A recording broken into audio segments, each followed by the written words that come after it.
பண்ணியிருக்காங்க. அட்டானமஸ்னா எதுவுமே குறுக்கீடு எதுவுமே கிடையாது.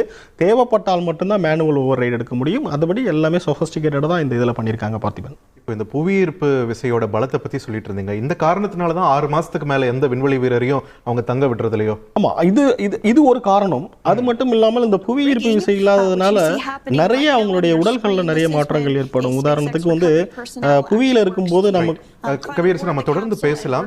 நேர்களே, இந்த விண்கலம் கடல் பரப்பில் இறங்கின விண்கலத்துல இருந்து வீரர்களை பத்திரமா மீட்பதற்காக அந்த கப்பல் ஒண்ணு கிட்ட வந்திருக்கக்கூடிய காட்சிகளை பார்த்துட்டு இருக்கோம். இன்னும் சில நிமிடங்கள்ல உள்ள இருக்கக்கூடிய 4 வீரர்களும் பத்திரமாக மீட்கப்பட இருக்கிறார்கள். அந்த காட்சிகள் உங்கள் பார்வைக்கு. Okay, Freedom, the next call will be from the SpaceX flight surgeon on Dragon and Ground Private.